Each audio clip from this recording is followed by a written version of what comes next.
Holds me here with only a glance. She's over me. She's over me.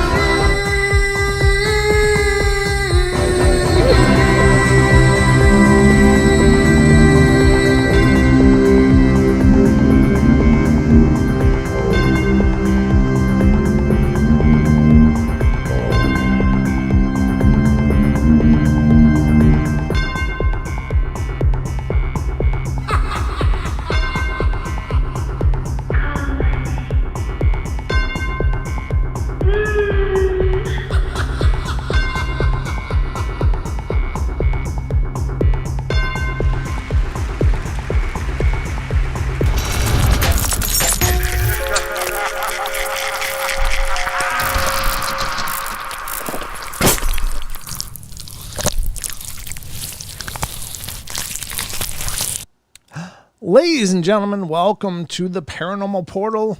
These are our night terrors. Welcome, everybody. How you guys doing? Happy Thursday. You're one day closer to the weekend, so that's always a good thing. But I hope your week's been treating you well. Thank you for joining us here tonight. I'm always thrilled to see you guys come in. Every time I do the shows, it's like, wow, they're back. They really do love me. It's wonderful. Thank you guys so much. And I hope I've got a great show lined up for you. I hope I do. I guess the proof will be in the pudding. But tonight we're going to talk about UFO encounters on the Night Terrors. And if you're new to the show, you're not really sure what the hell's going on. We do two basic different formats during the week of doing shows from Wednesday through Sunday. Wednesday, Friday, and Saturday are 2-hour shows, and there are quite a variety on those shows. We cover a lot of different topics and whatever we find for the show. On Thursday and Sunday, however, those are the Night Terrors nights, and those are hour-long formats, which are shorter, but we pick a topic and just kind of drive through it. And tonight, it's UFO phenomena, or UFO encounters. And these are just dealing with aliens and UFOs, UAPs, what is it? USOs, unidentified submerged, anything that has to do with aliens and unknown vehicles or craft being seen or sighted, or weird lights and stuff. So that's what we're going to talk about tonight. Paranormal pudding, yum. What's paranormal pudding? Is that a chatter name, or what am I missing here?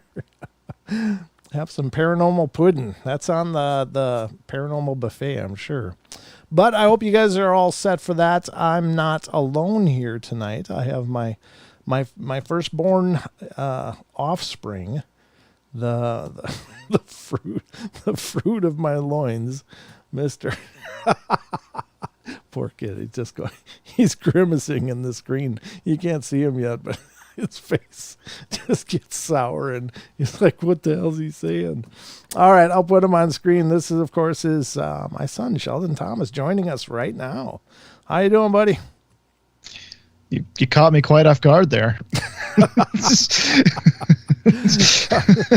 I was thinking of a follow-up while that was going on, so I couldn't think of one, but here I am. Your face just got more and more disappointed as I went on. I was thinking of something like, that's right, Sheldon Thomas, heir to the throne of House Thomas. That's right.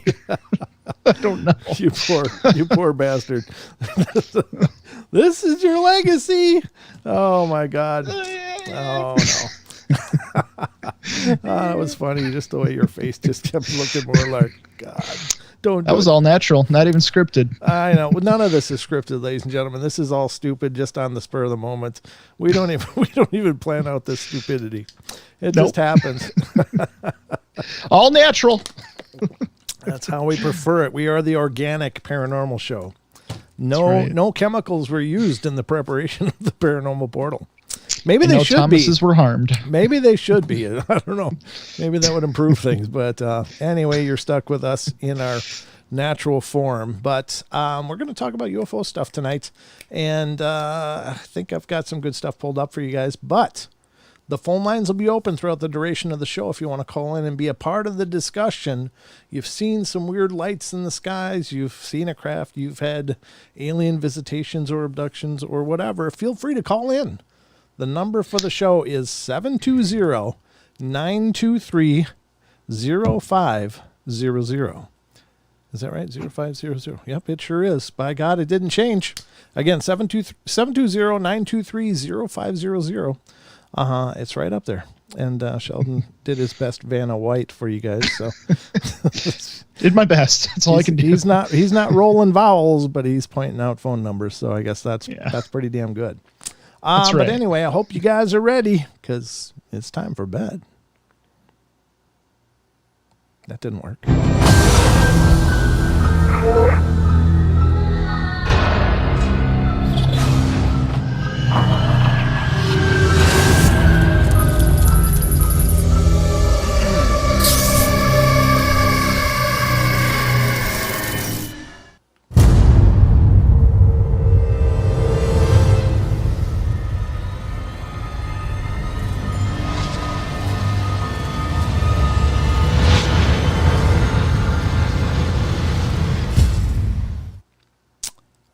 All right, ladies and gentlemen, we are still at it here. Now we're officially underway. Just a quick mention about something. I'm hearing from time to time of people messaging me and going, God, I wasn't getting notifications, and I looked, and I don't know how it happened, but I was unsubscribed. So if you're not getting notifications for the shows, I guess if people are unsubscribed, they probably wouldn't know I'm even saying this because they won't know we're live. Sure. But apparently there's some kind of glitchy thing going on with YouTube where people get unsubscribed suddenly, and I don't know what causes it. I don't know. And in all fairness, I know a lot of people say, "Oh, YouTube's doing that." Well, I know that this system that they use has got to be so freaking complex and so many levels and tiers and things that are happening. I mean, look at how your computer gets screwed up if Microsoft doesn't update. Well, YouTube's updating stuff all the time. So in fairness, I don't think it's beyond the realm of reason that some things they're doing on their end might actually have side effects, causing some people to lose subscriptions. I don't know how. I'm not creating excuses, but I'm just saying, look, check your subscriptions every once in a while. If you're not hearing about us going live, it might be that you've been unsubscribed for some reason. It's not happening on my end, of course. I have no control over that, nor would I. But just double check it, because if you're not getting notifications, check to see if the bell's still rung. That's another one I hear about. So I'm just throwing it out there as like a public service announcement, because sometimes it happens. And I'm not pointing fingers. I know how computers work. I built web pages for long enough to know that sometimes you move one thing and then 15 things that have nothing to do with it just go out of alignment and get screwed up. So I can't imagine it's much different for anything else. So at any rate, great to see you all coming in. Thank you all for being here. And we're going to dive into the UFO encounters. So let's get started with this and see what we can do. And I'm ready. Let me do this first. Okay. Just got to pull this up. Here's an article that I found on animalien.com. And this is a really kind of a cool website. It's also a podcast, ladies and gentlemen, much like the Paranormal Portal podcast. I don't know exactly where their podcast is, but I've listened to their an episode or two, and it's really a good show. So if you're looking for another paranormal or alien UFO kind of podcast, check out Animalien. But they have this website set up, animalien.com, and they do these great synopsis articles, and oftentimes it's things they cover on their podcast, but I find these articles really good, and I like sourcing them once in a while, and hopefully promoting their show as well, because I know that having a show, the biggest hardest thing about having a show is getting people to be aware that you got a show. So I hope that we can help promote what they're doing over there as well. But this is a UFO fast walker caught on motion activated camera. Fast walker. Fast walkers is a term, I think it's a military term, that's used to describe these unidentified objects that are just boom moving through the airspace at a huge rate of speed. Oh, wow. True brains in jars are overworked. Yeah, they could be. Rachel says those YouTube brains in jars are overworked. That could very well be. It's kind of like Futurama. She's not wrong. Futurama. You think of that, like they got Nixon's head in a jar and it talks and stuff. Oh, that's right. Yeah. So anyway, let's take a look at this article. UFO fast walker caught on motion activated camera, and we'll take a peek at the video as well. We'll react to it because reactions is part of fair use. So we can do that. But this their article says motion-activated security camera, Uniden app cam, mounted on a shed, activated and sent an alert to the phone. On inspection, it shows a clear UFO fast walker. Reports UFO sighting hotspots, blogspot.com. UFO shows up only in one single frame. This single image of a UFO proves that crafts equipped with advanced technology flying through the sky that are not visible to the naked eye due to their enormous speed. So it's in one frame. Now, wow, you have to think about frame rates. One thing is for sure, that a security camera, it may have decent resolution, but the frame rate probably isn't going to be like, it's not going to be like a really high-end camera or something, where, 24 frames per second or 30 frames per second. But it might be somewhere in the range of 10 or 12 or 14. And I'm just going off my hip on this. I don't really have any knowledge of what the frame rates on security cameras are, but I will tell you that they're not meant to record movies. They're not meant to record, videos and stuff. They're meant to just give identifying information in case something goes wrong. And so the frame rate is slower than most other cameras.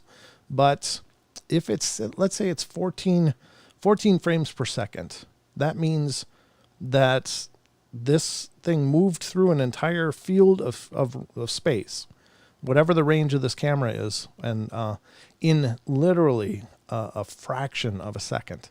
And that, I don't care what you're doing. If you're throwing a fastball at 90 miles an hour, it's still going to be on a few of those frames. So I don't know how fast this thing was moving, and maybe the article will go into that a little bit, but it's got to be screaming. So, oh yeah. I mean, even like hummingbirds flying through a frame, and they fly at like 90 miles an hour too. They're going to be on more than a few frames, I'm sure. It only shows, let's see, Fastwalker is a code created by NORAD, North American Air Defense Command, to classify unidentified flying objects which approach our Earth from space and enter our atmosphere. It's been reported that from its subterranean facility inside the Cheyenne Mountain, Colorado, USA, the Air Force NORAD facility tracks a rough average of 500 of these fastwalkers each year. In 1993, the word fastwalker had leaked to the public. The Department of Defense declassified unrelated satellite information, which confirmed that satellites were routinely picking up unidentified high-speed moving objects in space, which were neither missiles nor meteorites or asteroids. A secret military plane, alien spaceship, mutant bird? What would NORAD say? Well, let's take a look at this video. It'll be on your screen here. I want to make sure to mute it because I don't want to stomp on somebody's. I just want to get to the actual part. Okay, UFO shows up for one single frame, it says. This is the original footage. There it is, boom. So I don't know how many frames per second it is. Again. Oh. Boom. That's wow. it. So I want a UFO shows up on one frame, yeah. I want to look it up, though. I want to look and see what is the frame rate of these cameras. I'm going to pause this as it's showing this on screen. I mean, I don't know. It's just kind of like the Tic Tac shape that everybody is familiar with, but this would be a much smaller version than what was in those military videos that have been released from the Pentagon, as they were estimated to be around 40 feet long. But could this be some smaller version of that, some probe kind of thing or something, or a drone kind of thing? Not human-made, and I'm not implying that. It's just something this size. It's hard to know also, in all fairness, how far is this from the camera? That's what I was thinking too, yeah. Because some of these cameras, especially security cameras, they are set up to record a really wide view. And so it can make it seem like you're much farther away. Like that garage may be only 12 feet away from where the camera is mounted. I mean, because of the lens and the way the camera is designed to collect as much information over a broad view as possible, because that's what you want in a security camera, is to cover as much of an area as possible. So that can be misleading when you're looking at an image like this and think, God, that looks like it must be about 40, 50 feet away. And it might only be just over 10. So this could be something the size of Could be something the size of a Frisbee or even smaller. Given this range, it could be really close to the camera. We just don't know. And if it's really close to the camera, that would mean that it would look like it was flying through the frame much quicker, because if it was further away from the camera, it has to travel a much broader degree of activity. It has to maybe go, I don't know what this could be. I'm assuming it's not quite 180, but maybe 120 degrees. And if it's further away from the camera, like near the house, then it has to travel most of that 120 degrees. But if it's close to the camera, that's just a much smaller angle of view. And so it could be just passing right by, and maybe it wouldn't be as extraterrestrial as it appears. But it is pretty curious. I'm going to continue. It's literally just there, and then it's not. What do you think? As far as photography goes, would anything like any distortion because of the camera be affecting that image, like as far as how it's so stretched? Like, could that be because of how fast it is traveling? Like it's getting multiple. How do you describe that? So, do you know what I mean? Yeah, like if it was possibly a white tennis ball that was launched out of like a tennis ball, or like a potato cannon or whatever. You know, Yeah. you use starter fluid, you spray it in the tube, and then you light it with a lighter and go, thump, and it shoots them. So it could be, you're right, it could be that it traveled through the frame as it was active, enough to stretch it out. So it could actually be spherical, but due to the rate of travel, it left an impression on a wider part of the sensor, because it would have a slower frame rate, you know. Yeah, that's what I was curious of as far as the shape. That's a good point too. Actually, that's a good point. So that's possible. That's just due to the rate of speed that it's kind of stretched out the image. Maybe it's not as tic-tac shaped as this image would suggest, but it is pretty curious. I do want to look up the frame rate for this camera, though. I'm going to do that as soon as we get through this video, but that's really cool. All right, so that was apparently hosted by Behind the Scenes. I imagine that's your YouTube channel. For Behind the Scenes, they have just under 1,000 subscribers, but very cool video. And it could very well be not of this world, but it is possible that it's of this world. So as far as just initially now going through it and going over your thoughts initially, do you think it is man-made, or do you think it is more extraterrestrial? I don't know. I just want to get the frame rate first, because right now I just don't have enough information. So let's see. What is the frame rate of a Uniden app cam? Uniden app cam 21, 30 frames per second. Wow. So it's actually pretty fast. That's which makes that more impressive, actually, because that means it's got a wider angle, you know. Right. It does have a wider angle, but if it's taking 30 frames per second, then that means that thing is traveling a lot faster through the frame. If it only appeared on one frame, that means there should be 29 other frames that had nothing in it. And I don't know. It's strange. It's very strange. It is. It could be. It could also be some method of firing a white ball at a high rate of speed past a camera.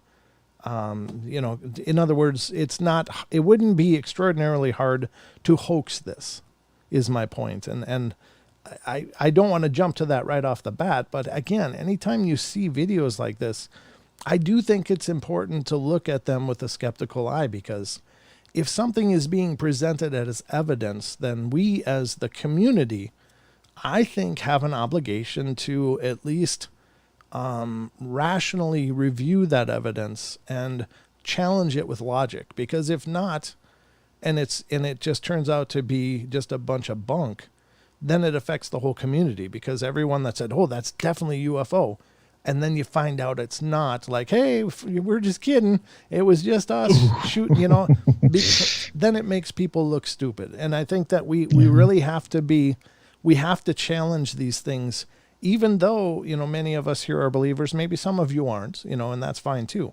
But I think everybody viewing this stuff has to challenge it, because if it's presented as evidence, it's got to stand up to scrutiny.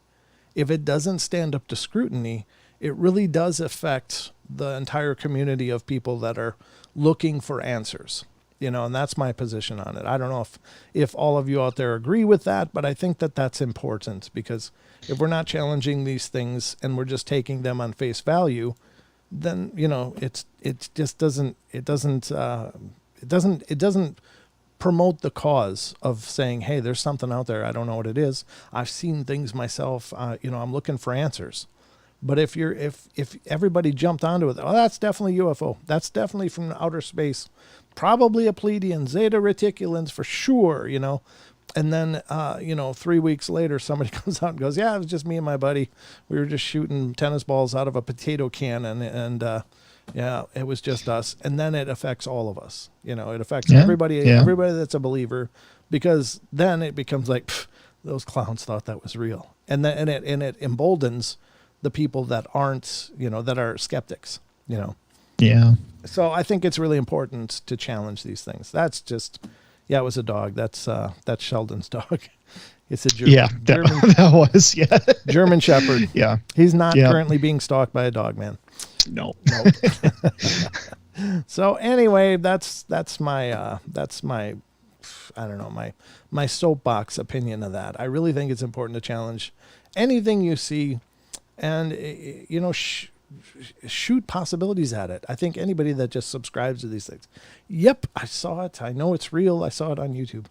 Well, there's a lot of stuff on YouTube that is really, I would say in the high 90% of things presented on the internet as evidence are probably not evidence. And it's probably, just people wanting to believe or wanting to see things. And God bless them. That's nothing wrong with that. But I really think if something is presented as evidence, it has to stand up to scrutiny. Otherwise, it's not evidence, and it affects the entire community. I was going to say community. Yeah. Android, did you see the physicist Avi Loeb from Harvard? Yeah. I really like that guy. Android. Avi Loeb's he's the one that went on record saying that Oumuamua probably wasn't a natural object, that it was very possibly man-made stuff, and you'd have to go back a couple of years, but Oumuamua was this big chunk of something that was very long and very thin and flat, and it doesn't, that in and of itself, the shape of it is very, very peculiar for an object that is just drifting through space. And apparently as it went by the sun, it took a weird turn and accelerated much beyond what should have happened just by catapulting off of the sun's gravity. Like it performed maneuvers that shouldn't have been possible. So that was observed and pretty much dismissed by the entire scientific community. But this gentleman, Avi Loeb or Leb, however you say his name, went on record saying, no, I don't think that was just natural. I think that could very well be. And what he said is it might be space junk from another intelligent civilization, that this might be something from them that's, for whatever reason, broke away or is just drifting in space. But it doesn't, I really respect that he put himself out there. Now he's probably tenured. He's probably got tenure, so he doesn't have to worry about his job security as much. But I think he's right. And we just read an article that featured him in his opinion with using the AI and their project to move ahead to start using AI to search for the signs of other things out there that may very well be extraterrestrial intelligence designed. And I think that's really cool. And he said on there, he said it's irresponsible to just dismiss the possibility, to say, well, no. And he said that most of the scientific community just won't even entertain the possibility. But he said, we're not doing ourselves any favor that way. So I really like that guy. I really like him. I think he's coming at it from a very educated position, but he's looking at it very systematically and taking a very scientific approach with it. So I think that's really cool because it is brave. It's brave for him to step up and do that. Now he's got an incredible pedigree behind him as well. he's received so many awards and done some incredible things. And I can't list off his achievements like bullet points. I don't know. I remember I've read them and it's like, God, this guy's he's really been at this for a long time, and he's really done some impressive things. So it's nice to have a voice like that, at least looking for answers. I think that the rest of the community that just dismisses it and just wants to bury it, I don't think they're helping out anybody except maybe their own funding. And why? I don't know. I don't know why people want to bury this stuff. I don't know why they wouldn't want those answers, because wouldn't it be great if we knew that the universe was teeming with intelligent life, that there were civilizations all over the place? I mean, wouldn't that be cool? To me, that would be amazing. And in the movie Contact, they kind of had a great line for it. It was Jodie Foster's dad. She's talking to him, and he's like, well, seems like a lot of waste of space if there's nothing out there. And that's like, yeah, really. Hey, it's true. Yeah, we're like on a grain of sand in a cosmic ocean of sand. And to think that we're the only grain that has anything cooking on it, that doesn't make sense. Here's a fun fact for you all, if you didn't know this. There are more stars than grains of sand on this planet. Yep. I did know that. I've read that before as well. And I think that is incredible. And that really puts it into perspective. If you go to a beach, just a beach, like say this beach is a mile long, how many grains of sand do you suppose are on that entire beach? Oh, man. And it's obviously an uncountable number. But then if you think about the deserts around the world and the many, many beaches and the ocean floor and everything, it's like there are more stars out there in this whole of the infinity that we can observe than there are grains of sand, and nobody else has got something cooking. Really? Yeah, I agree. Yeah, that just doesn't stand to reason. Chado says, Brent, how would you know? How would he know it was alien space junk, having not examined it? I think he's going largely upon how it acted. First of all, that it seemed to change the rules of physics as it traveled around the sun. Like as it traveled around the sun, it should have behaved in a really predictable manner, but it was observed doing something completely different. So it already observably, they could tell that it didn't behave like normal matter would as interacting with the mass and gravity of the sun. Now, after that, the other part is the shape of it was the big thing, he said, is that he didn't see that this object could exist for long within the rigors of space as just a long, thin sheet of, even if it's rock. I mean, it's probably going to break up in the gravity wells and space debris and junk and things that it would encounter, and all the different gravities and forces that it would encounter. It wouldn't remain that way. And so that, I think, was his criteria, as I recall. And I might be really poorly paraphrasing it, but I remember reading an article where he went, no, this is why I think. And I was really impressed with that. Android says, I think it terrifies some people, even some scientists, if there is one or more species spying on us that could wipe us out at any time that they wanted. Yeah. I mean, that's a sobering fact, but here's the thing. And this is something I brought up on a different show recently. It's like, if these civilizations are out there, and I believe they are, and they could be hundreds or thousands or even millions of years advanced to us, and just think for a moment, what have we done in the last 50 years? How far have we come with what we've been able to develop in the form of computers, in the form of technology, in the form of medicine, in the form of our sciences? How far have we gone in 50 years? And then think of how far that could mean if you put that over a 1,000,000-year span. How far would that You mean? can't even fathom it, almost. Right.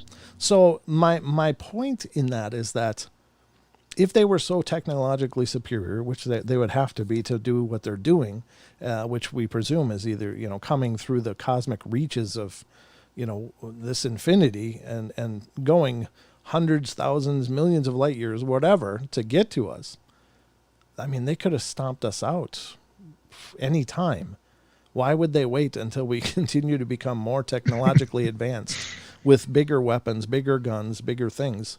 Why would they wait? Why wouldn't they have just smashed us when we were lobbing rocks, I mean, especially when you observe us from an from an observative point of view, like what if aliens are just looking at us from the third party, however they do it, they see us destroy each other. They see us destroy our own forests, our oceans. Like, Sure. we would, we would potentially, as far as depending on how their minds and societies work, we could be a threat in their eyes that we're so destructive and whatnot. I mean, why wait? If they were going to stomp us out, I would have thought they would have already done it. Yeah, I agree. Yeah. It just seems to me that would make sense. I'm just another idiot with a microphone, but if they were going to be hostile, they would have already done whatever they're doing, because even now, I'm sure we couldn't put up much of a resistance. But why, if they've been here for as long as we believe they have, which there's, apparently records of people experiencing things, even in our modern societies back in the 1800s, people were seeing these craft and observing things that didn't make sense. Even 300 years ago, apparently a Scottish guy may have, as he was fishing, watched what might have been some kind of battle in the skies. And that's an article that I was going to read maybe tonight. I don't know. We'll see where we get. But why, they could have done whatever they were going to do if they were hostile. I just don't think they are. I think they're just kind of seeing what we do. And, I don't know. I don't remember where I was really going with this, but yeah. Where are we at? Anything more? It's like a spaceship from Stargate Universe. Yeah, I guess that's kind of true. Yeah. Android Purity, I agree. We would be dead long ago if they were malicious, but credible sources say there's more than one species that is visited, which makes me think maybe one is malicious, but yeah, there could be others. There could be others. There's been people that have suggested there's a entire council of different races that are basically overseeing us, and some kind of galactic council. And how people know that, I don't know. I mean, some people are channeling information and from other stars and stuff, and maybe there's something to it. I don't know, because I don't pretend to know what's possible and what isn't. But I wouldn't be surprised at all. In fact, I've often thought that the different types of craft we see could be representative of different races that are visiting. I mean, hell, maybe we're the cosmic petting zoo. It's like, hey, let's go see how the naked apes are doing. Get the kids in like these UFOs are like minivans with soccer moms and stuff driving through. That's what a lot of these visits are, just like people taking vacations. Yeah, exactly. They're like tourists. Yeah. Got cameras checking out, taking pictures. Rachel says, what would be more likely, benevolence or indifference for an advanced alien species? What is this? I don't know. That's a great question. What would be? Yeah. What would be? I think benevolence personally, because at least if indifferent, and it seems that indifference is kind of the order of what's going on with the, if these things are here and visiting, I think they are trying to influence things in a positive way, but letting us, maybe they're trying to nudge us, like, we're like the rats in the maze, and they're just trying to coax us to the cheese. Like, no, it's over here. Let's, close that door. But I don't know. I guess indifference to me just seems irresponsible. And here's the thing. I would hope that whoever these beings are, that they're emotional, like they have emotions. They're not just mechanical.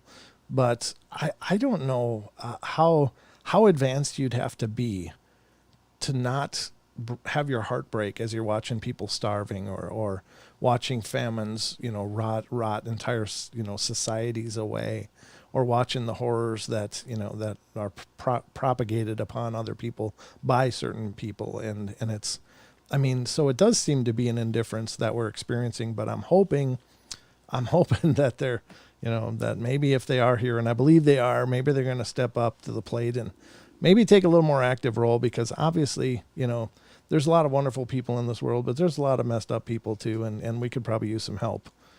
So, could always use help. Yeah. Yeah. We could use it. We could use a little help. We need a little boost to get up into the big high chair. We're not getting there very well. Shadow brings up a theory I've actually read about too. Just maybe it's humans from the future. That's why we're not destroyed. They would be destroying themselves. I've read that one. I remember that one. Yeah, there's a pretty popular video that's out there of apparently an alien being being interviewed, and again, it's very impressive. Well done. I don't know that it's real or could be real, but maybe, I don't know. But the alien is speaking like, oh, there's like this guy asking questions to this alien that's obviously not there of his free will. And he basically goes on to say, look, we are you. And he's like, what do you mean? You don't look like us. We are a very distant relative of you, what you will become. Well, why are you here? And they were like, to remember, because in the future we've lost this history, so we're here to observe and to see what this history was. And I don't know, it's kind of a heartbreaker because they could change things and maybe make it better, but if they're just here to look and and watch, then yeah, they'll have a history, but they could have made a different future. So because they say that we after the Great War, where nuclear annihilation happened, this is there wasn't much left. It's basically the premise. I don't know. Maybe that's true. And again, it's just all lobbing ideas around. But I think that it would behoove. It would. They stand in a position, if indeed they are here, to do some incredible things. And maybe in some ways it would hamstring us, but in other ways, I think we need the help. It's like you don't let the toddlers play with the silverware. You just don't do it. You step in and you close the drawer and you move them away from that. And the terrible things that happen in the world, I think, are very correctable. But we need the babysitter to step in and get involved because obviously there's things going wrong. So I don't know. It's not a bad way to put it, because as far as our history goes, we've only been here for around 100,000 or so-ish years, right? Well, anywhere from 15 to 30 to 100,000. There's lots of different ideas floating out there. And then there's the other ideas that say there's millions of years of history when you look at artifacts out of time, But that's a whole different subject, a very cool subject. But we covered a little bit of it. Don and I did last night on the show. It's called Forbidden Archaeology is basically the topic, and where people are finding really ancient things around that don't seem to make sense. So what is it? I don't know. But, maybe someone else lived here before us. And then you get into the whole, well, how did we get here? Where are we from? And then you get into the whole idea that maybe we were manufactured. Again, the whole Anunnaki story apparently from the cuneiform tablets of Sumeria, where they state that we were an engineered race because the Anunnaki came to basically get gold, but getting gold was hard work. So they engineered a species to go get the gold for them. And it's kind of interesting because if you think about it, outside of a conductor, gold really doesn't have a big useful purpose, but we've cherished it and relished it forever. It's like it's programmed into us. Like gold has always been valuable, even when all they did was press little discs out of it and say, this is important, and make jewelry. But it is kind of curious because it's a soft metal. It's not a good metal for tools or for making stuff. It's great for conducting, but electricity, but that didn't come around until the last century or so. So interesting. It is interesting, actually. Yeah. So 150,000 for Homo sapiens, Wolverine says. And that's very well could be. I need a little more evidence. Yeah, I hear you, Jordan. I mean, all of these are ideas, and certainly there's enough information out there that you could lose yourself for years reading it all and trying to dig through it all. But it is kind of interesting to think about. I tend to believe it's not our first rodeo, and we were super smart and then got dumb. That could very well be. There does seem to be evidence for these reboots. Again, I'm going to just touch on this for a second, but there's items discovered by archaeologists that get buried under the rug because they don't make sense. They were excavating an area that they found mastodon skeletons and skulls. And in that same sediment where they were digging out mastodon fossils, they were finding chunks of machined aluminum. Aluminum is not a naturally occurring metal. And why would there be machined aluminum in the same vicinity as mastodon remains? Interesting. That doesn't make sense. But there's the London hammer, which is a hammer that was found in London, Texas. I bring this one up all the time, but it's the one that really rocked my world and still rocks my world when I think about it. It was a hammer there was a couple walking in London, Texas, and they saw this weird rock that had a piece of wood coming out of it. They're like, what is that? So they grabbed the rock and brought it home. Let me find a screenshot of it. Hold on. Please do. This is really cool. London hammer. Please rock my world. All right. There's several pictures of it. Let me pull up this one because it actually has some narrative to it. It was discovered in 1936. I'll just pull this whole search page over onto your face, Sheldon. So don't mind this, but there's the London hammer. It was discovered by hikers in Texas in 1956. It was embedded in a limey rock concentration originating from the Cretaceous rock formation 400 million years ago. The hammerhead is 6 inches long with a 1-inch diameter. It consists of 96.6% iron, 2.6% chlorine, and 0.74% sulfur, and has not rusted since its discovery. This discovery greatly questions our modern understanding of human history and of Earth's timeline.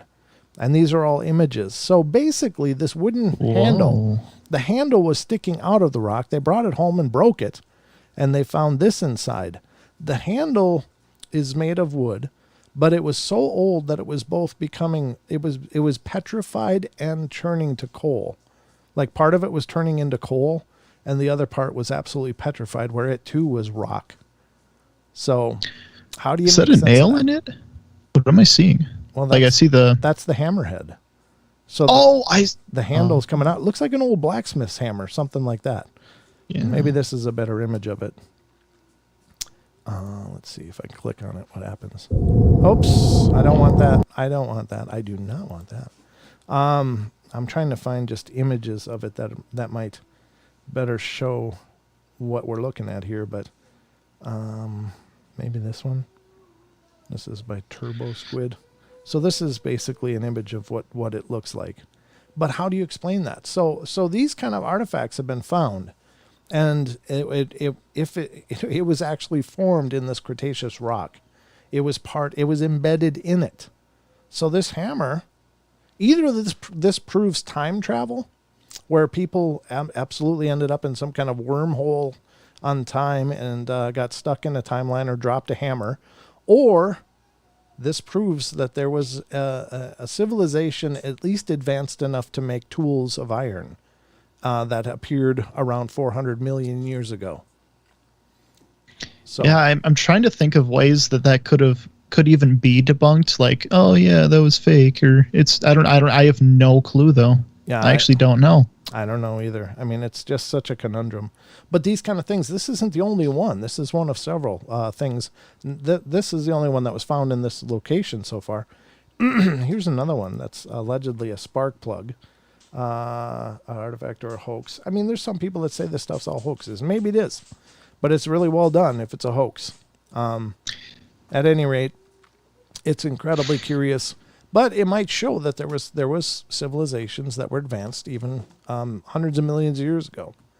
So was there some kind of resets that happened? Is this a natural progression? And when we reach the end of our road, is that another reset?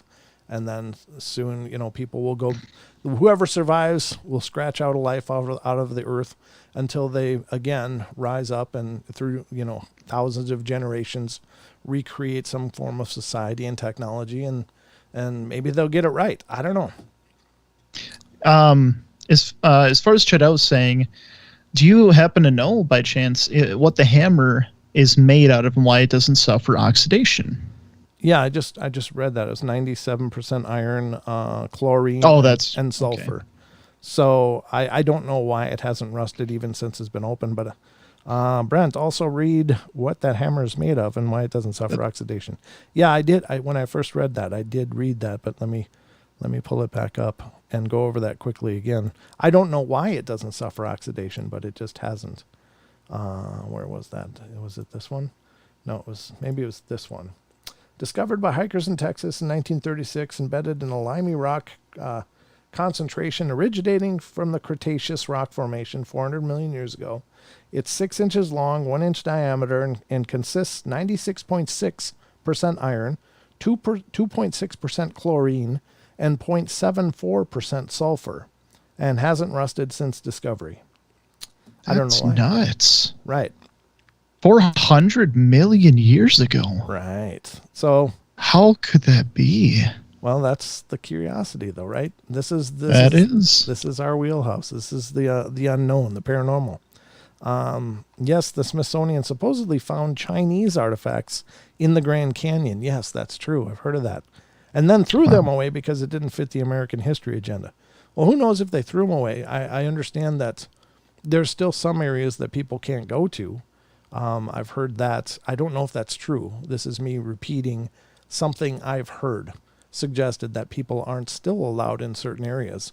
And because of those ancient Egyptian caves in the Grand Canyon. Now, I will say this. We had Chris Everard on the show, and we're kind of getting into a forbidden history kind of thing.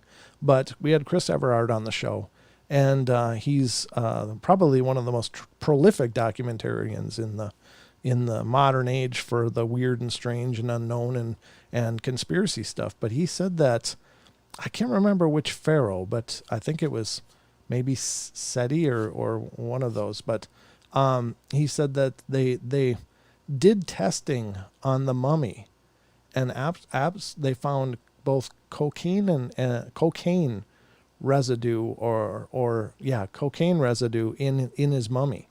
Now, that's from the cocoa leaves or cacao, or I don't know, but it's from South America. So what that proves is there was actually global trade even back then, because there was never any cocaine in the ancient world in the Middle East, or anywhere that was accessible. It's indigenous to South America.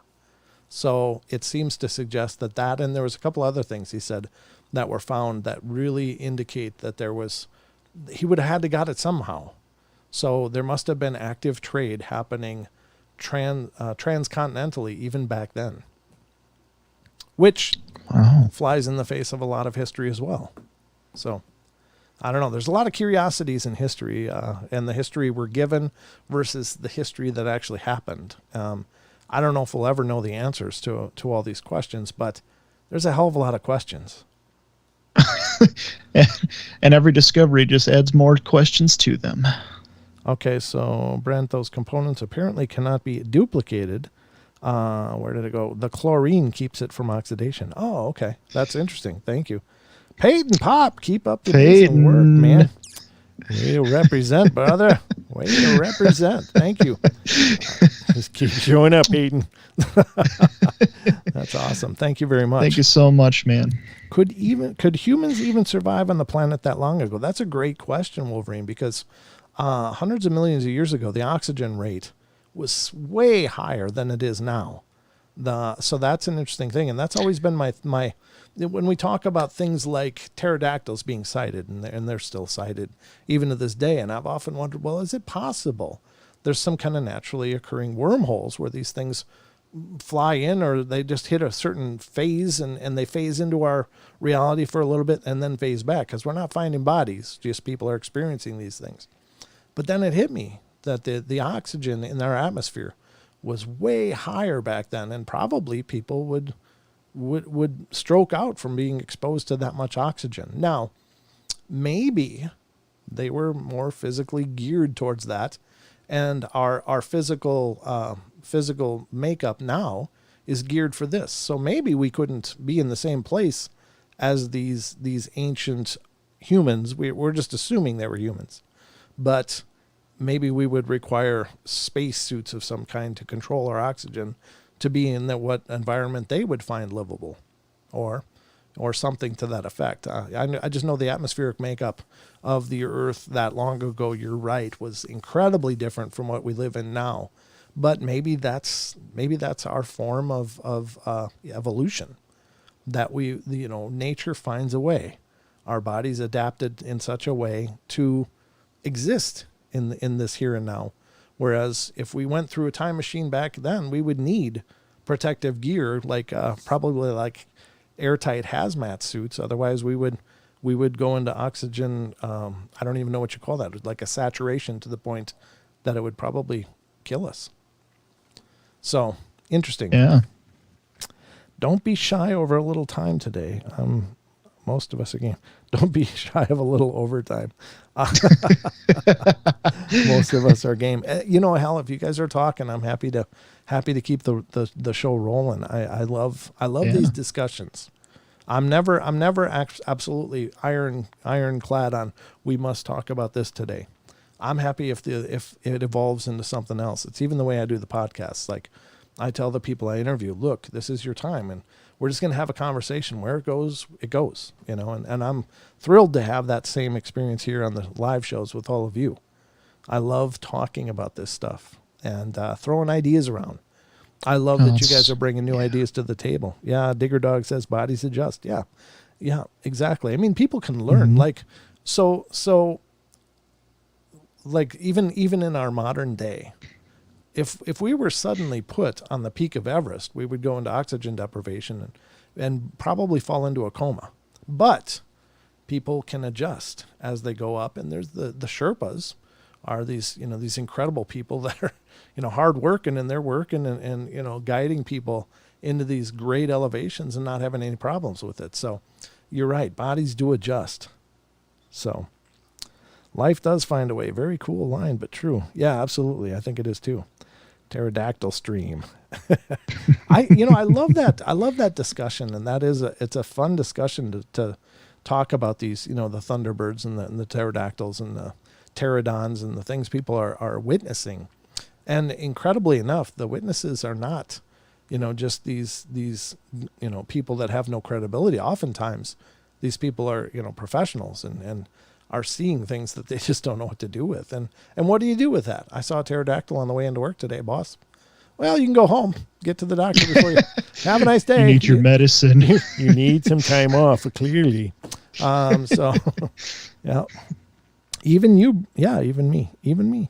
Of course, even you, Drake. I don't know what the question was. Oh, that's right. Yeah, I forgot about that. Wolverine, the planet is spinning at about 400 miles per hour right now, but we don't feel a thing. Sure. But even when you're on an airplane traveling 600 miles an hour, more than that, or, you don't feel it after you take off. Our bodies adjust. It's equilibrium. We're able to adapt. So, yeah. Yep.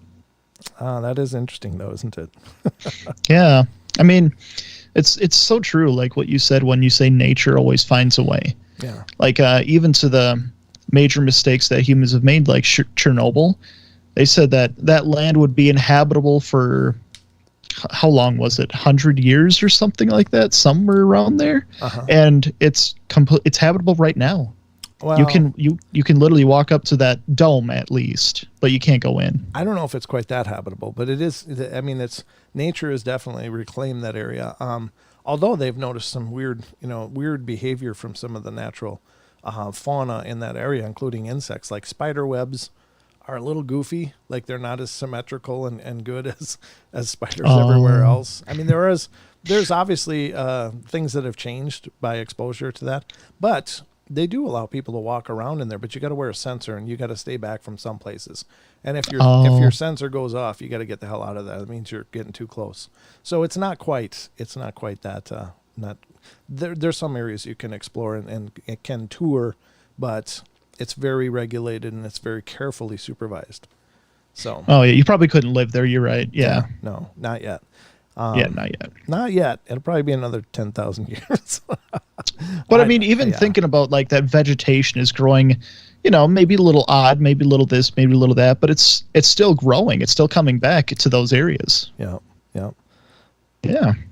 So MCAT says, well, we don't measure rotating bodies in linear speed. We measure them in angular. Oh, interesting. Okay. Life finds a way. Jeff Goldblum. Yeah, it's from Jurassic Park, right? That's right. But it was a great line. It's very profound. I love using it because it makes me sound smarter. Just saying. Ian Malcolm he was a dick, but he was smart. So That's what your radiation millions years. Oh yeah, that's for sure. So MCAT says, so the Earth is spinning at 15 degrees per hour. Okay. Isn't it close to 1,000? Oh, okay, yeah. I mean, I don't know much about how the Earth moves, but yeah, you definitely don't want to be going near the elephant foot in Chernobyl. Radiation has millions of years for its half-life. Oh, man. Oh, yeah. Yeah. I don't know what an elephant's foot is, but if it's if it's glowing, I'm staying back. I could be wrong. I thought I read this. Someone can correct me if I'm wrong. But I thought I read that there was some sort of mold that lives on radiation, like gamma radiation. Yeah, that is actually, we covered an article about that there's a kind of fungus that has been discovered. I don't know if it was there or somewhere else. If it was in Fukushima in the ocean or something like that, but they found this organic body that seems to feed on the radioactive material. That kind of stuff I think is really exciting. And here's the thing, God, we are spiderwebbing so much. So there's gonna be messages that you're gonna talk about UFOs. What the hell? Yeah, we got so off track. That's okay though. I'm okay with that. Just for the record, I'm okay with it. But I really think like even things like plastics and things like that, there's going to be and there probably already is. And I think I remember hearing something about it in something, I collect all this useless information, but there's even microbes that are developing currently that are starting to digest plastics. Oh yeah. And so, which is great until plastics, because that could include the plastics on the car you're driving. So guess what? We need a new material. Plastic doesn't hold up anymore. But again, Earth, the nature finds a way. It'll always adjust. And I guess the big danger is we can, but we can't rest on that. Like, we can't just rest on that idea. Like, well, it's all right. We can do whatever the hell we want because nature will adjust.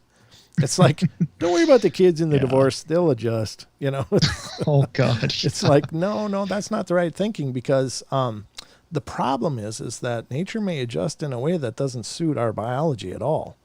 We might adjust ourselves right out of a survivable atmosphere, so that's why I think there's got to be a little responsibility there. But Peyton says, fun fact, highly irradiated things glow a bright blue, not green like most shows or movies portray. I see it all the time at work, and that's true. Peyton does work on nuclear reactors. Wow. That explains a lot. So. Okay, Homer. No, Peyton, you got to understand, Peyton's been a friend for a long, long time. Yeah. We love Peyton. But no, I don't know. The Hulk is green though. How do you explain that, Peyton? Oh, yeah. Yeah. What about that? I'm just kidding. No, that's really cool. I didn't know that, but that's really wild. Time is like a spider web. Very true. Nature has time on its side. Absolutely. In Japanese nuclear reactor, what did Herman say? Oh, was it the Japanese where that bacteria or fungus was found? Okay. Which I think is exciting, right? So I appreciate that. Very interesting. Mm-hmm. But the green is so cool. It is. I mean, I like green, but I like blue as well. However, it glows just so long as, it's far away. That's fine. Yeah. Brent and Sheldon, thanks. Great show, guys. What are you leaving? What's going on, Chado? I don't remember. I don't remember saying the show's over. Do you, Sheldon? Do you remember hearing that? No. We're full speed ahead. Brent, gamma rays. That's it. That's how the Hulk gets green. Is gamma green? I don't know. I have to ask Peyton. Peyton, is gamma green? I'm just wondering, because if not, my entire childhood is going to be ruined. I think that's what he was saying, was that it glows blue. Oh, really? Even gamma? That's what he was saying. Oh. How highly irradiated things glow bright blue, not green, like most shows. Yeah. But I'm speaking specifically of gamma, because there's I don't know, there's more than just gamma radiation, right? Though I mean everything is radiation, but there's alpha, beta, gamma, and that's it. That's all I know. Okay. They're all the same, sadly. Oh, damn it. It's all blue. It's all blue. Sheldon, call Marvel. That's it. Yeah. It's going to be Blue Hulk from now on. That's it. We need to have a serious talk. So the Hulk should be blue. That's what it should be. Yeah. Let's hear the article you had. If everyone ran out of thoughts on stuff. We were talking, but okay. Guess your party's over. No, we can certainly go back to articles if you guys want to hit those. I don't have to get through everything because it can be used on other shows as well. But let me look. I'm going to take you off the screen here and see what we got because there is a lot on the roster here. Rachel was right. Dr. Manhattan was blue. That's true. So he was the accurate kind of radiated. he was accurately radiated. I don't know what he was. Yes. I don't think it was. Yeah. All right. This is another one. Okay. So here's an article we're going to cover. I don't think this will take too long, but this is an article from ranker.com. And you see what? Oh. Back to crime spree hauntings. Oh, yeah. Mom said the spent fuel pool in a nuclear power is the most beautiful blue I've ever seen. Oh, yeah, yeah. Yeah, that's right. Mom used to work at a nuclear plant as well. She did. Yep. Okay, let's go to an article because it is talking about aliens. All right. Let me do this. Okay, this is coming from ranker.com, folks, and this is a list. Musicians who have seen UFOs.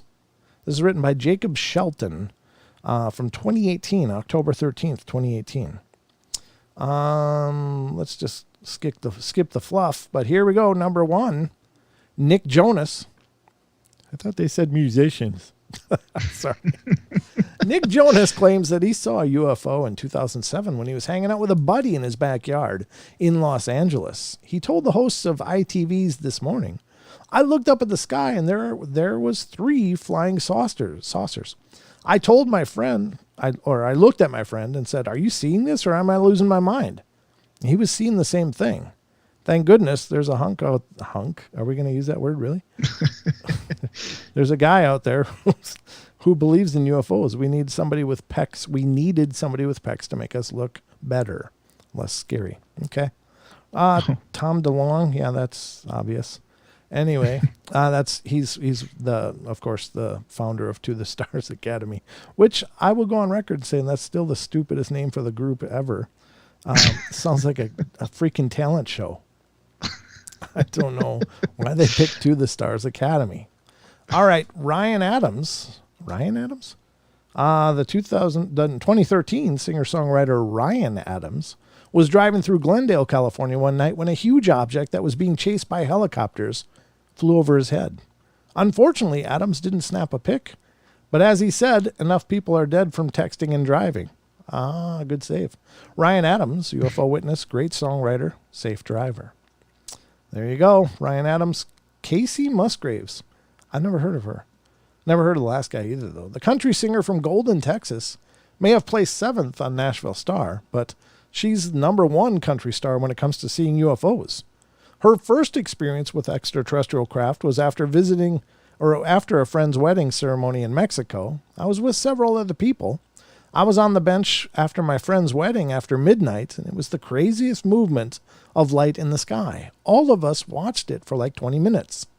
It changed shape. It flew across the sky. It did wacky stuff that nothing normal would do. I was completely sober, swear to God. According to Musgraves, the UFO sightings continued in Nashville and later in Los Angeles. Wow. She was from Mineola, Texas. Wow. Keisha, I know that name. I don't think I know it. It's unclear how Keisha knows, but she does. Aliens exist. Real talk. The singer posted on Twitter. Do you know that person? It's Keisha. Keisha. Okay. Keisha. It's spelled Kesha, though. It's spelled Kesha. I'm just saying. Well, you're wrong. What I like on my hot dogs, ketchup. Oh, my God. Thank you. You're so funny. Lemmy, of course. Lemmy was great. He's passed on now, but leave it to Lemmy to make a visit from extraterrestrials seem like small potatoes. At Rock in Rio 2011, Lemmy saw a ship fly over a mountain. He was pretty chill about the whole thing. Come over the horizon at 1,000 miles an hour and stop dead. I know they're out there. I don't have a problem with it. Sounds like aliens. The aliens just want to hear damage case. Yeah, I don't think he's still around, though. It says 75, but I think he passed. All right, Elvis Presley. Well, thank you very much. Thank you. Oh, that's right. Yeah. What do you mean? Yeah, that's right. We read one story about his encounter, I thought. Okay, I think you're right. According to Elvis's biographers, even the king himself, Elvis, had many encounters with aliens. In fact, the first UFO he ever encountered visited him on the day of his birth in 1935. Or so says Larry Geller, hairstylist and friend to Presley.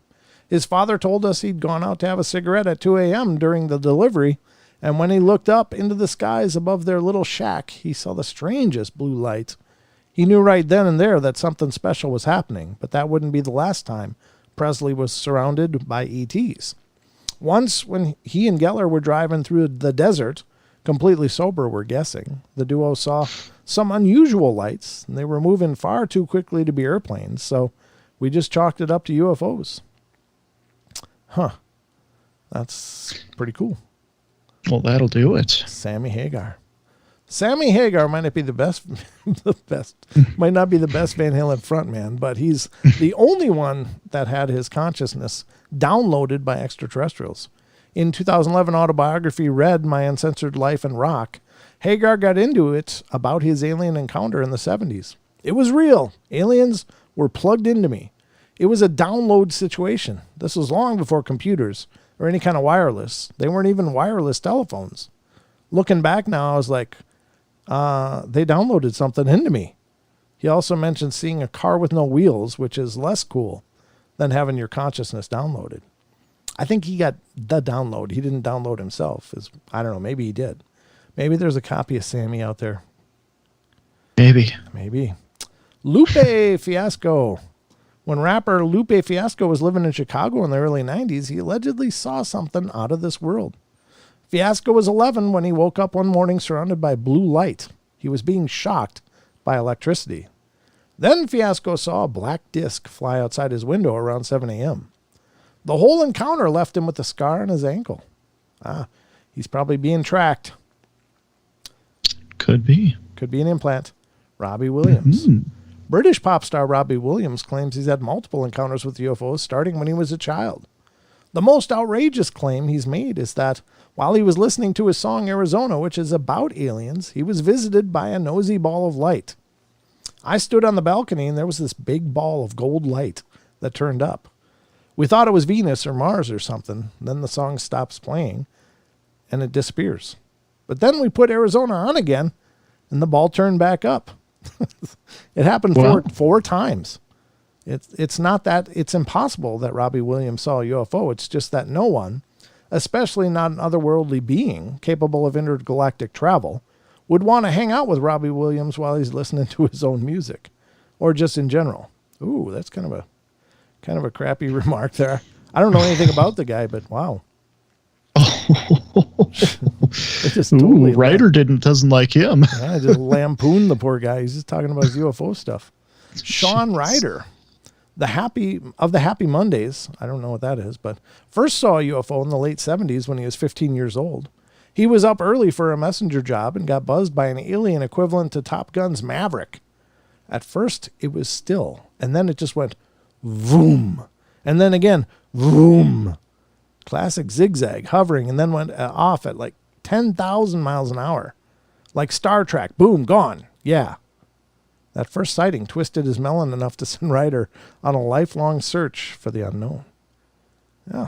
Wow. There you go. Russell Crowe. Why is he a musician? I mean, I know he can, he's, plays with a band, but I don't think he's known as a musician. Russell Crowe, while Russell Crowe was on break from his internationally famous pub rock group of 30-odd foot of grunts, and also being a super famous movie star, in 2013 he set up some cameras to take time-lapse photos of fruit bats outside his home in Australia. What he found when he reviewed the footage was nothing less than 100% proof of extraterrestrial life. Why haven't I seen those? I have not seen Russell's photos. Isaac Brock. If you know Isaac Brock's band Modest Mouse, you're probably surprised to find him on a list of UFO fanatics, but apparently, while he was floating on in the lonesome, crowded West, he saw something in 1997 when he was in a plane flying over Arizona. He had a first-hand encounter with the Phoenix Lights. He told a reporter that he kept his story a secret for years because he didn't want to be that dude with the alien with the UFO. Good thing he didn't tell anyone. It could have been worse than he ever knew. I don't know what that means. Yeah, I'm not sure what that's implying. Nor am I. Gin Blossoms. Yeah, I remember these guys. 90s alt-rockers, Gin Blossoms, have a string of hits under their belt, but one of the most interesting things about the band happened during the recording of their first single, Follow You Down. Guitarist Jesse Valenzuela said one of the guys in the band stepped outside to smoke a cigarette. He looked up and saw a couple of flashing lights or something. So we all went out and took a look for about 20 minutes, and there you go. UFO sighting. There you go. There you go. Ace Frehley. Yeah, Space Ace. Makes sense he would have a UFO encounter because, Ace Frehley, come on. Kiss. Do you know who Ace Frehley is, Sheldon? I have no idea. No. He's the spaceman of the Kiss lineup. The original Kiss lineup. And lead guitarist. But while playing in Kiss, Ace Frehley invented the persona of the spaceman because he's far out or something. But maybe his personal space-age branding has attracted a few out-of-this-world visitors to his home in upstate New York. As far as UFOs, I've seen them all the time in upstate New York where my place is. I live in a wooded area, and objects that can't possibly move in any way a man-made craft can have flown over me. I'm very interested in what is seen in the night sky. And I'll just say this. If you look at the Paranormal Portal fans page, and I don't remember the person that posted this. Let me see if it's up here. Maybe I can see it quick. It was posted by, so if you're not already involved in the Paranormal Portal fans group, you should probably get involved. But there's a link that was posted by, I'm scrolling. Where is it? Getting there, I think. Wow. I thought it was here. Nope. Man, I thought for sure it was here. But it was a comment that was posted by one of our listeners. I thought it was today. Hold on while I look. Sorry. Was this it? Yeah. It was by Heather Carson Nicola. She posted a link. So if you go to the Paranormal Portal fans group, it's a link to Secure Team 10 video. Now, those of you that have been with the show for a while on Friday, Saturdays know that I play a video at the first break, and it's the one that shows the crop circles being formed. And I also included in there my own UFO footage of looking through my night vision binoculars with my little GoPro strapped onto it to look through one of the eyepieces because mine don't record. And I caught something in the sky, and it's this oblong glowing object going away from me. And I've talked about it on the show many times. But this Secure Team 10 video, this guy got a night vision scope.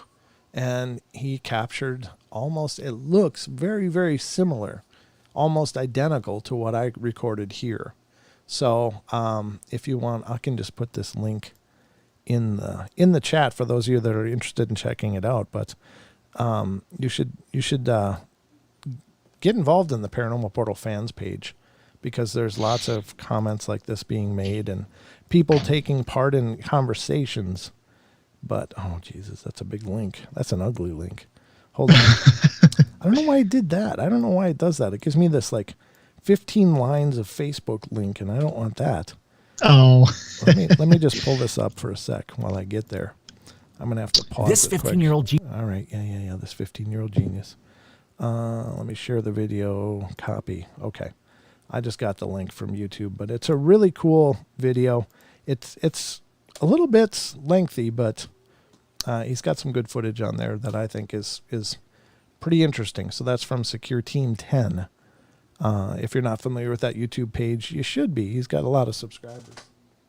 He's got over 2 million subscribers. So check it out. But it's very similar to the footage that I recorded right outside of my house here. That was also recorded in night vision.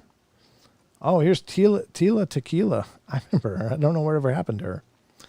It's hard to know if Tila Tequila really believes any of the nonsense that she spouts on social media all day long, but if she's not trolling, it's possible that she knows something we don't.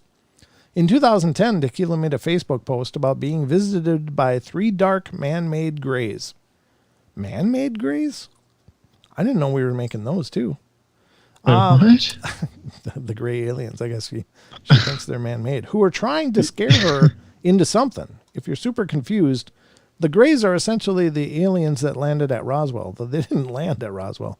They crashed at Roswell.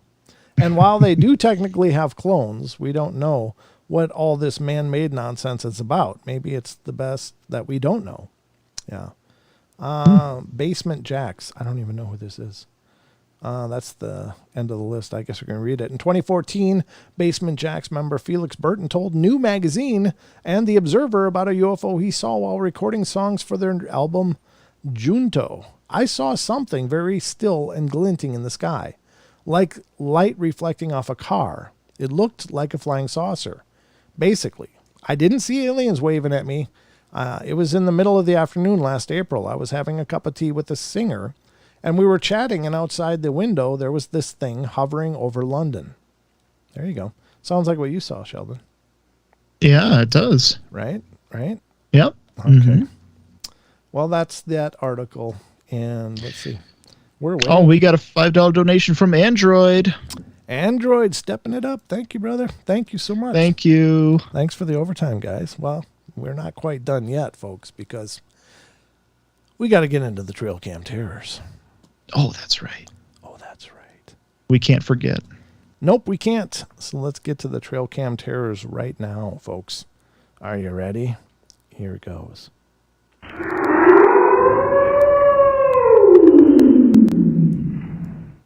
Welcome, ladies and gentlemen, to the Trail Cam Terrors. This is a segment of the show where we usually highlight a video of some kind.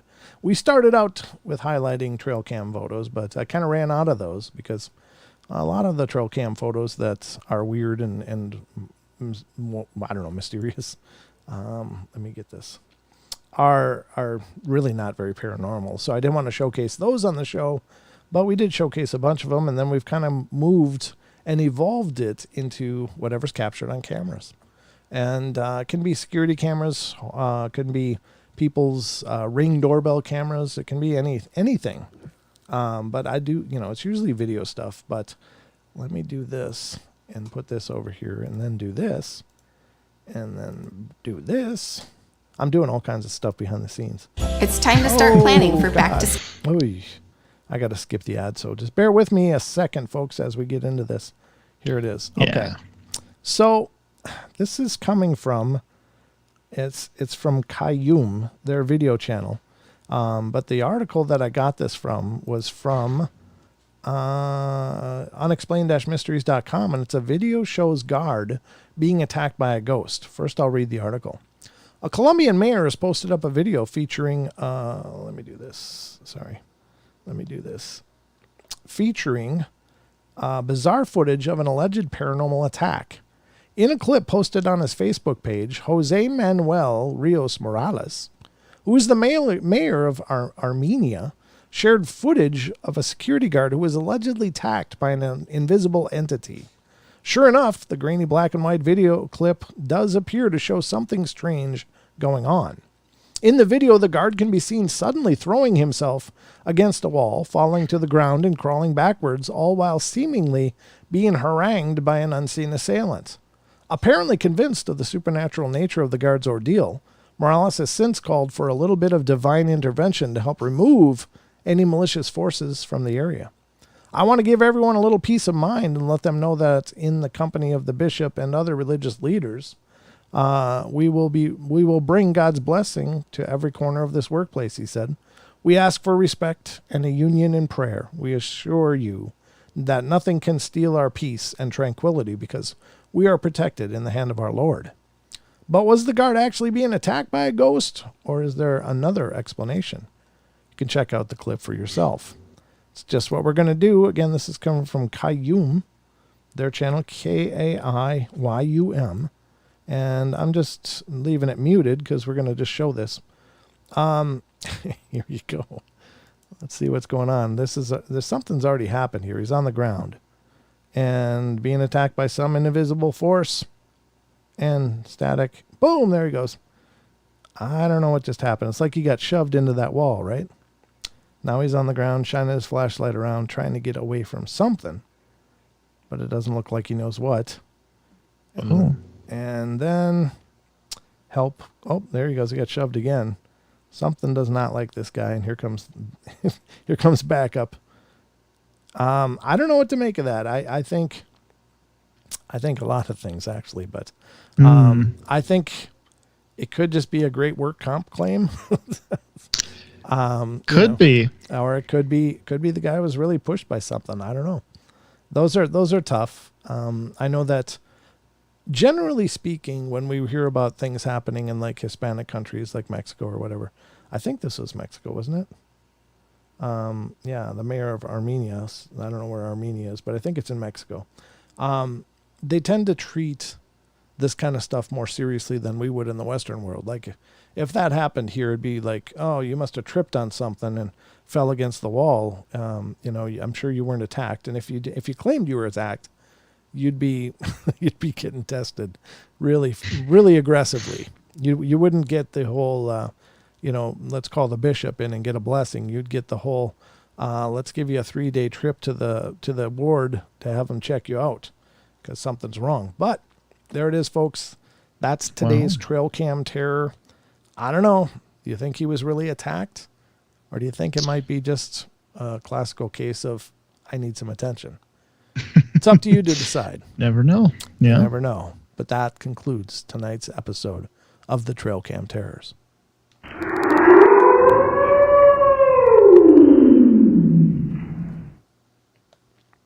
And just like that, folks, we've made it to the end of our journey here. I hope you had a good time. We did go long, but yeah, hopefully long means good. Very opinionated author for this article. Yeah, that guy wasn't he, on the musicians. But that's it. I've been listening to Paranormal Portal's archive podcast. Thank you, Bobby. I'm glad you're checking out the podcast. Please, if you're watching the YouTube shows, please do us a favor. Help us out by checking out the podcast. A lot of shows call their YouTube show a podcast, and that's cool. That's fine. But for us here at the Portal, the YouTube streams are an entirely different show. We do take YouTube shows and make podcast episodes out of them because, we've got over 1,000 shows here and had a great time doing it. Jesus, Peyton. Wow. Good stream, fellas. Thank you, brother. I love the way you love me. Oh my God. Thank you, Peyton. Yeah, no kidding. But the podcast for us is a different show entirely. In fact, usually we do interviews and stuff, and we post those up as independent. They are audio only, but you can find them on iHeartRadio, iTunes, Pandora, Spotify, Stitcher, Google Play, Castbox, and a gajillion other ones. And I'm not, trying to be funny. I mean, just really, there's dozens and dozens of these services that carry our podcast. So it would mean a great deal to us if you went and supported the podcast as well. They are 95% brand new episodes that you've never heard before if you haven't heard the podcasts. Most of the time, they're me interviewing people that have had experiences.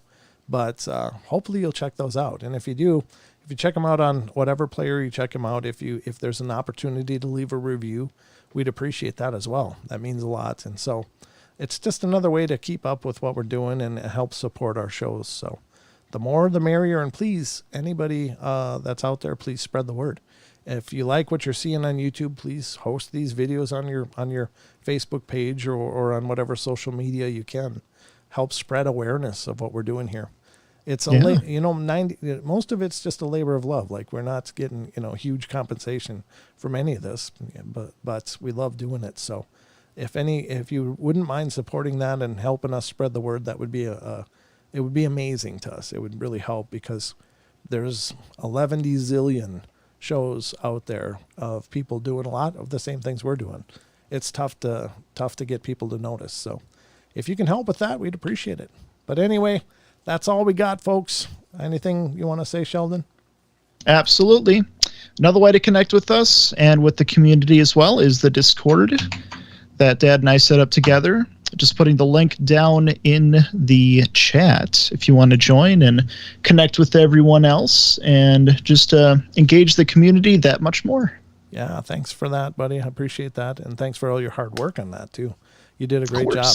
You did wonderful. So that's going to wrap it up for us tonight. Don should be back tomorrow night, and we'll do 2 hours of the show tomorrow.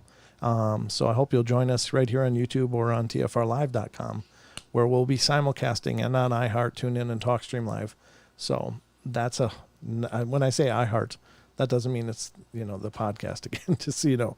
We do simulcast on iHeart, TuneIn, and TalkStream Live, as well as TFR Live on Friday and Saturday nights. That's why we have the commercial breaks. So anyway, that's all I got for you. I love you all. Be good, be kind, be nice, take care of each other, help each other out, find the magic in every day, and remember to laugh as much as you can. Anything you want to say, buddy? Make sure to like and subscribe and hit the notifications bell. Woo! All right. Like and subscribe and hit the notifications bell. Thank you, buddy. You did great. All right, guys, that's it for us. That's almost the whole family tree. You've seen a few branches of the family tree tonight. So, all right. Oh, he's not done. What? And have a good night. Yeah, have a good night. Yes. All right, guys, love y'all. Take care, and we'll be back tomorrow, 7 p.m. Pacific, right here on YouTube. Join us then. Good night, everyone.